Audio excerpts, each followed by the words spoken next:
Okay, let's start with something maybe a little surprising. Before AIDS was even a known entity in the US, back in the late 70s, early 80s, there was this really devastating illness being seen in parts of East Africa. That's right. Locally, people called it slim disease, Mm. just because of the dramatic weight loss it caused. And it was almost certainly AIDS, wasn't it? Just years before it had an official name, hidden in plain sight. Pretty much, yeah. A tragedy already unfolding before the world really tuned in. Welcome to Seeking History. We explore these kinds of pivotal moments, sometimes overlooked stories, to try and understand how the past shapes our present. And today, we're doing a deep dive into the history of the early AIDS epidemic. It's incredibly complex, often misunderstood, and frankly, devastating. Yeah, it really wasn't just a medical event, was it? It fundamentally changed society, activism, public health. It threw inequalities into such sharp, brutal relief. Absolutely. It's a story about a virus, yes, but also about how it spread silently for decades. A hidden threat just building and building before it exploded into public view. A really powerful and often heartbreaking lesson about vigilance, about social justice, about how interconnected global health really is. So, yeah. What happens when a virus moves totally undetected, weaving through populations across continents before anyone even realizes what they're up against? That's the story of HIV and AIDS. And to get the 1980s crisis, we really have to go back much further. Where did HIV actually originate? It didn't just, pop up in 1981. No, not at all. The most accepted science points to simian immunodeficiency virus, SIV, found in chimpanzees in Central Africa. Okay, SIV in chimps. How does it get into humans? Is that the bushmeat theory? That's the leading theory, yes. The idea is that hunters butchering chimpanzees were exposed to infected blood, maybe through cuts or wounds.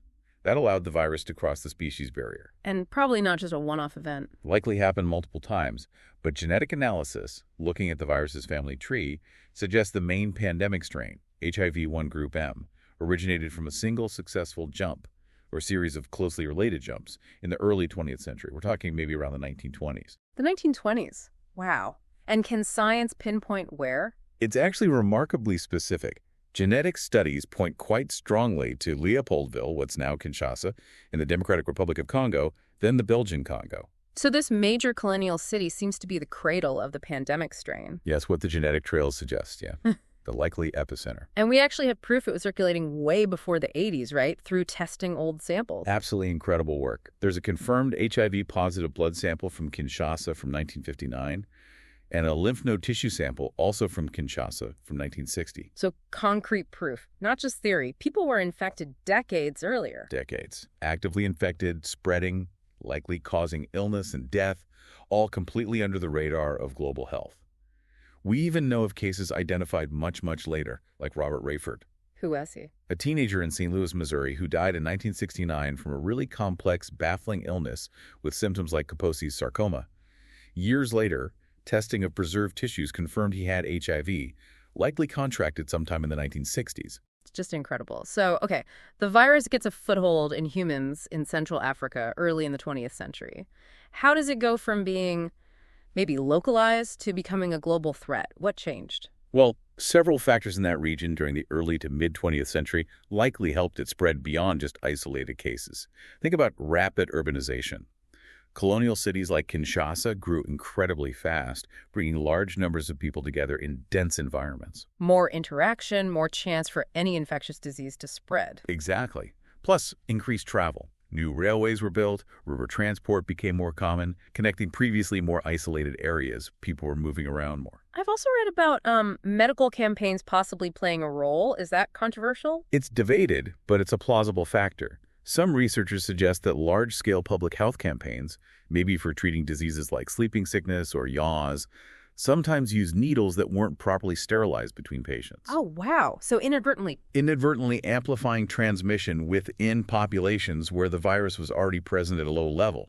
It's not the sole cause, but potentially a contributing factor alongside changing social structures, new sexual networks forming in these growing cities. All these things kind of converged. Right, a confluence of factors. So it's spreading more widely in Central Africa. How does it jump continents? How does it get to the U.S. and Europe? Genetics, again, give us the best clues.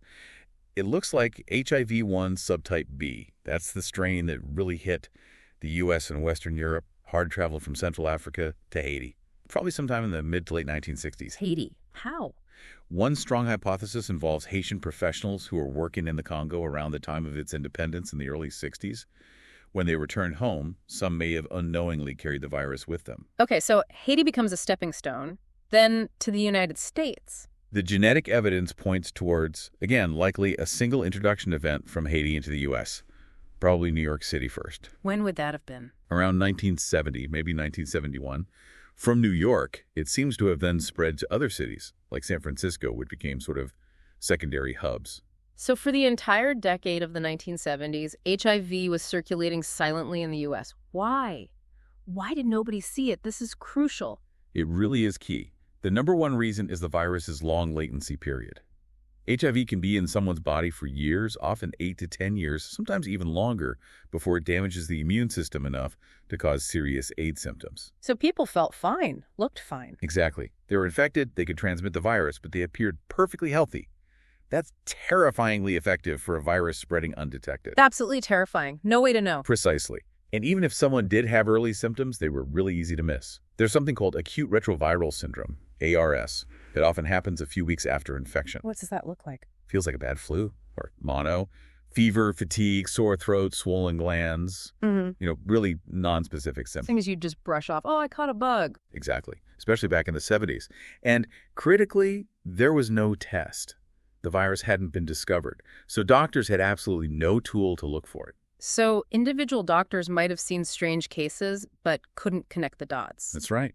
You might have a doctor in L.A. see a young man with Kaposi sarcoma, which was usually a disease of elderly Mediterranean men.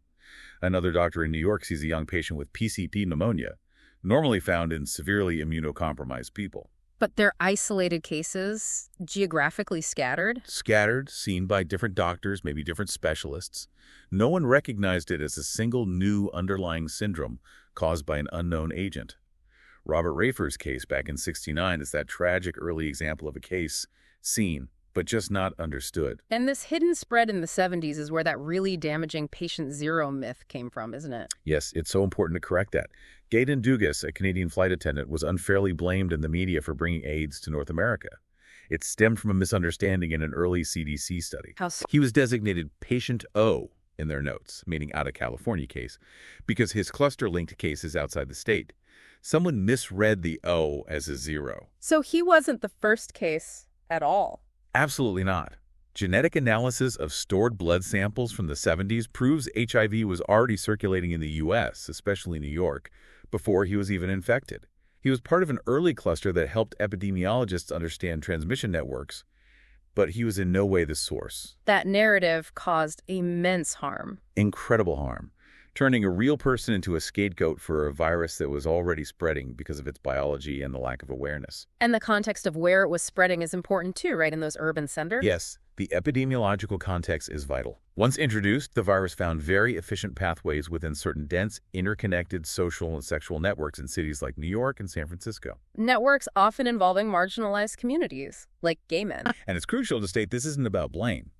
For communities like gay men in the 70s facing widespread societal hostility, bars and bathhouses were often essential, sometimes the only safe spaces for social connection and community building. The tragic irony. The devastating irony is that these vital community spaces, places of refuge, inadvertently became efficient environments for an unknown virus to spread simply because no one knew it existed, how it was transmitted, or how to prevent it. A perfect storm, really. Biology, society, timing, all colliding. And then, 1981, the alarms finally start to ring. Yes, June 1981. That's the marker. The CDC published its Morbidity and Mortality Weekly Report, the MMWR, describing a cluster of 5 cases of Pneumocystis carinii pneumonia PCP in young, previously healthy gay men in Los Angeles. And soon after, reports of Kaposi's sarcoma, too. Right, shortly after, similar reports came from New York and California, including clusters of Kaposi's sarcoma, that rare skin cancer. Seeing these specific opportunistic infections, especially KS, which was maybe 2 cases per million annually before this, suddenly popping up in young, otherwise healthy men, that was the red flag. And this is where those early stigmatizing names emerged. They did. Okay. Because the initial reports focused on gay men, terms like gay cancer or GRIAN, gay-related immune deficiency started being used. Which was incredibly harmful. Hugely harmful. It fueled prejudice, wrongly implied only one group was at risk, and delayed a broader public health response because it allowed others to think, oh, this isn't about me. And what was the immediate reaction in society beyond the medical community? Panic. Fear. Just widespread, visceral fear. Nobody knew exactly how it spread initially, so misinformation ran rampant. You hear stories of landlords evicting gay tenants, hospitals reluctant to treat patients. Yes, those examples are documented. Fear of contagion was intense. Michael Ruiz, a survivor from New York, described it powerfully, saying something like, "People are terrified of catching it just by being near us." That level of fear. A social crisis layered onto the medical mystery from day one. Absolutely. And doctors were scrambling. Early theories correctly suspected a new virus, but they also considered environmental toxins, even lifestyle factors like amyl nitrate use, poppers within the gay community, sort of grasping at straws, sometimes tinged with judgment. But they did start figuring out the actual transmission routes fairly quickly. Yeah, by 82, 83, the epidemiology was becoming clearer. It spread through blood, semen, eventually breast milk. This expanded the picture beyond just gay men. To include People who inject drugs and share needles, people with hemophilia receiving contaminated blood products, sexual partners of infected individuals, and infants born to infected mothers. which led to that other early problematic label, the 4-H Club. Right. Homosexuals, heroin users, hemophiliacs, and Haitians. Grouping Haitians as a risk category based on some early case clusters caused terrible stigma and discrimination against that community. Even though it was about exposure routes, not nationality. Exactly. Science quickly showed it was about specific routes of transmission, blood, sex, not about who you were, though certain factors made some groups more vulnerable to exposure at that time due to complex reasons. So the alarms are sounding, the virus is being hunted, transmission routes are clearer. But the 1980s just became this decade defined by this awful trifecta. Overwhelming stigma, a tragically slow official response, and then rising from that, this incredible, powerful community activism. The stigma was just brutal. People diagnosed with AIDS or even just perceived to be at risk could lose everything, their jobs, housing, insurance, relationships. The statistics you mentioned are shocking. Half of Americans in 87 thinking it was people's own fault or divine punishment. It shows the depth of the fear and judgment. And it's why so many obituaries back then deliberately omitted AIDS as the cause of death.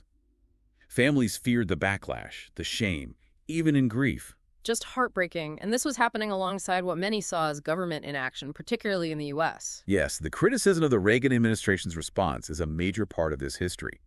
President Reagan didn't publicly utter the word AIDS until 1985, years into the crisis. There are reports of his press secretary even joking about it. Larry Speaks, yes. Reportedly joked about homosexuality when asked by a reporter about the disease early on. That silence from the top, that perceived indifference, was seen by activists and many others as a profound failure, allowing the epidemic to escalate dramatically before adequate resources were committed. Initial research funding was minuscule compared to the scale of the unfolding disaster. What started to change that? What were the turning points? Several moments really punctured the public consciousness. Rock Hudson's diagnosis and death in 1985 was huge. The movie star. A beloved mainstream Hollywood actor. His illness made it impossible to ignore, impossible to keep compartmentalized as only affecting marginalized groups. His friend Elizabeth Taylor became an incredibly important and early advocate, co-founding MFAR, the Foundation for AIDS Research. And then there was Ryan White. Ryan White's story was profoundly moving for many Americans. A teenager, a hemophiliac, infected through a blood transfusion. He faced terrible discrimination just trying to go to school in Indiana. He really humanized it for families, didn't he? He did. His fight put a young, relatable face on the epidemic. Although it's important to note, the focus on him as an innocent victim also sparked debate. Activists pushed back, saying everyone with AIDS deserved compassion, regardless of how they got infected. But his courage was undeniable, and his death in 1990 directly led to the Ryan White Care Act. A vital piece of legislation. Absolutely. Providing federal funds for care and treatment. And globally, Princess Diana made a huge impact. The handshake. That simple gesture in 1987.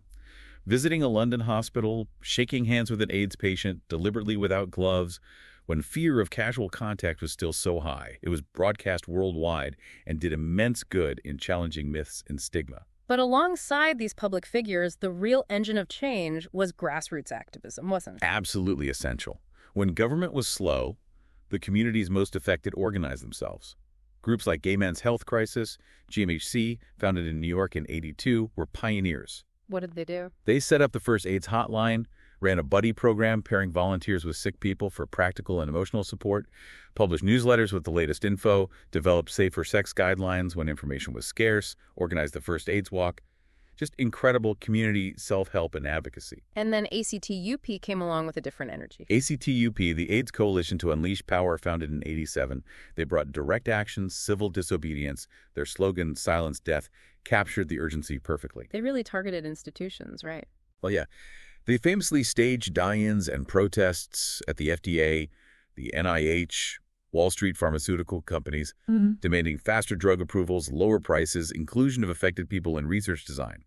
They were loud, disruptive, and incredibly effective at forcing change. They even used fax machines for rapid organizing, kind of early digital activism. While all this social and political turmoil was happening, scientists were racing against time. A parallel track, absolutely. Identifying the virus itself was the first massive breakthrough. That happened around 1983-84, largely credited to Dr. Luc Montagnier's team in France and Dr. Robert Gallo's team in the U.S. There was some controversy over who discovered it first. There was, yes, a significant dispute over credit initially. But ultimately, both teams made critical, foundational contributions to identifying HIV as the cause of AIDS. And once you have the virus, you need a test. Exactly. The first ELISA blood test for HIV antibody was licensed in 1985. This was huge, especially for securing the blood supply, which had become a major route of transmission for hemophiliacs and transfusion recipients. But testing brought its own issues. Privacy, mandatory reporting. Big issues. Suddenly, you could identify people carrying this highly stigmatized virus. It sparked huge debates about confidentiality versus public health surveillance. States took different approaches. Minnesota, for instance, required reporting of positive tests, adding another layer of fear for people getting tested. The Western blot test was developed as a more specific confirmatory test. In treatment, was there anything in the 80s? The first drug, AZT, or zidovudine, was approved by the FDA in 1987. It had originally been shelved as a potential cancer drug. How did it work against HIV? It's a nucleoside reverse transcriptase inhibitor, or NRTI. It basically blocks an enzyme HIV needs to copy its genetic material into the host cell's DNA. Was it the breakthrough everyone hoped for? Not really, unfortunately. It offered the first glimmer of hope, proving the virus could be targeted pharmacologically. It did prolong life for some, but AZT was very expensive, had brutal side effects like severe anemia, and the virus, being highly mutable, developed resistance to it pretty quickly. It was a temporary stopgap, not a cure, but a vital first step. So, by the end of the 80s, the picture was grim but shifting, and it was undeniably global. Absolutely. By 1983, the WHO confirmed AIDS in 33 countries. By 1990, over 300,000 cases reported worldwide. And sub-Saharan Africa, where the virus originated and had circulated longest, was tragically emerging as the future epicenter. That slim disease we talked about was an early, devastating sign. And then the mid-90s, that's when treatment really changed things for those who could get it. A truly revolutionary moment. The arrival of highly active antiretroviral therapy, HAART, around 1996. This wasn't just one drug, but combinations of different classes of drugs. Including the new protease inhibitors. Yes. Protease inhibitors were a key new class that came online around 1995. Combining them with existing drugs like AZT and others, attacking the virus at multiple stages of its life cycle, that was the breakthrough. This led to the Lazarus effect, right? It was often called that. People who were literally wasting away near death started regaining their health, sometimes dramatically. HAART could suppress the virus in the blood to undetectable levels. Turning it from a death sentence into something manageable. For many with access, yes. It transformed HIV into a manageable chronic condition, much like diabetes. Death rates in the U.S. and Europe plummeted once HAART became widely available. And treatment has only gotten better since simpler regimens, fewer side effects, once-daily pills, even long-acting injectables now. The epidemic also forced massive changes in healthcare policy and law. Absolutely. The Ryan White Care Act in 1990 was fundamental in the U.S., providing federal money for care, medication support services, especially for the uninsured or underinsured. And the ADA. The Americans with Disabilities Act, also 1990, crucially important for protecting people with HIV/AIDS from discrimination in employment, housing, public accommodations. And later, HIPAA in 96 addressed patient privacy, influenced by the confidentiality concerns raised during the epidemic. And funding overall increased dramatically from those early, neglected years. Exponentially. U.S. federal funding for HIV/AIDS went from almost nothing in the early 80s to billions annually. While research was key early on, now the majority goes towards care and treatment, reflecting the shift to long-term management. Beyond policy, the social and cultural impact, especially on the LGBTQ+ community, is immense and enduring. The scale of loss is hard to comprehend. Estimates suggest by the mid-90s, something like 1 in 9 gay men in the U.S. had been diagnosed, 1 in 15 had died. It was a generation witnessing the deaths of friends, lovers, chosen family members on an unimaginable scale. A collective trauma. A profound trauma, yes, but also incredible resilience. The bonds forged in that crisis, the community organizing, it strengthened the LGBTQ+ community in many ways, even amidst the grief. And the fight itself pushed visibility and rights forward. The activism had broader impacts, too. Definitely.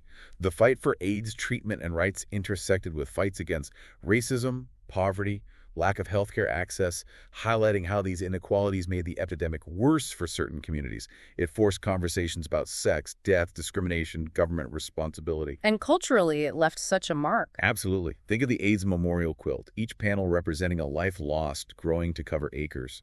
The art of Keith Haring responding directly to the crisis. The power of slogans like silence, death. These are artifacts of grief, anger, resistance, remembrance. So wrapping this up.